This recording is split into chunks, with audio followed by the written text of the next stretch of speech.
Hi friends, இன்னைக்கு நம்ம video தொகுப்புல குயிக்கா செய்யற ஒரு டேஸ்டியான சாம்பார் எப்படி செய்யறதுன்ட்டு தான் பார்க்க போறோம். அதுக்கு வந்துட்டு 1 டம்ளர் துவரம் பருப்பை 2 தடவை கழுவி எடுத்து வச்சுக்கலாம். எடுத்து வச்சுட்டு குக்கர்ல எடுத்துட்டு அதை கூடயே 2 உருளைக்கிழங்கு, 2 கேரட்டு, 10 சின்ன வெங்காயம், 4 பல் பூண்டு, அதுக்கப்புறம் பச்சை மிளகாய், தக்காளி, மஞ்சத்தூள் இதெல்லாம் சேர்த்து நம்ம ஒரு 2 விசில் விட்டு நம்ம எடுத்து வச்சுக்கலாம். இப்ப பாத்தீங்கன்னா இது நம்ம இந்த வேக வச்சு எடுக்கிறப்ப எதுக்கு இந்த கேரட்டு, உருளைக்கிழங்குலாம் நம்ம போடுறோம்னா குழந்தைங்க இருக்காங்க. அதனால அவங்களுக்கு வந்துட்டு இப்ப 8 மாசத்து குழந்தைங்கலாம் நீங்க இருக்குன்னு வச்சுக்கோங்களேன். இப்ப இதுலயே நம்ம சாம்பார் ஊத்தி அதுங்களுக்கு காரமா இருக்கும், சாப்பாடு ஊட்ட முடியாது.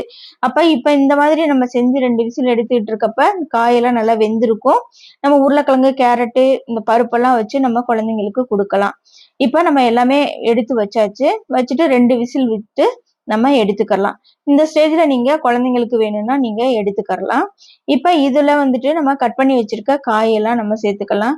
உங்களுக்கு என்னென்ன காய் விருப்பமான காயோ நீங்க அதெல்லாம் சேர்த்துக்கலாம்.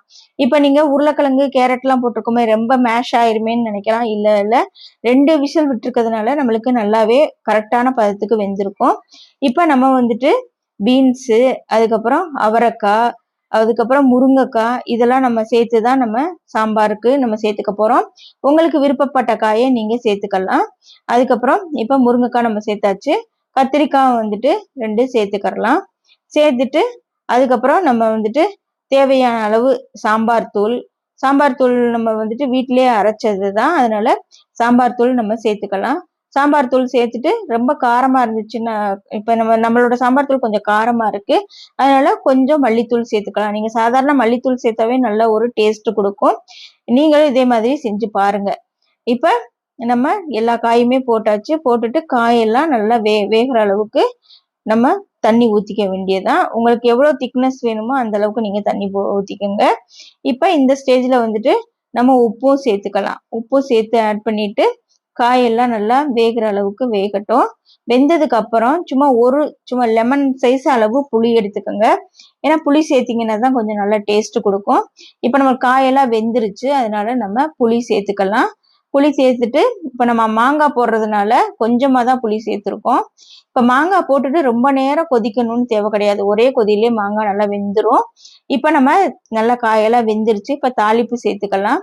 எண்ணெய் விட்டுட்டு கடுகு, உளுத்தம் பருப்பு, கொஞ்சம் வெந்தயம், ஜீரகம் இதெல்லாம் நம்ம போட்டு தாளிச்சுக்கலாம். இப்ப வெந்தயம் போடுறப்ப உங்களுக்கு வந்துட்டு நல்ல மணமா நல்லா டேஸ்டியா இருக்கும். அதோட நம்ம வந்துட்டு சின்ன வெங்காயம் போட்டுட்டு கருவேப்பிலை எல்லாம் போட்டுட்டு நல்லா வந்துட்டு செவக்க இது பண்ணலாம். ஏன்னா செவக்க வறுத்தாதான் நல்லா டேஸ்டா இருக்கும்.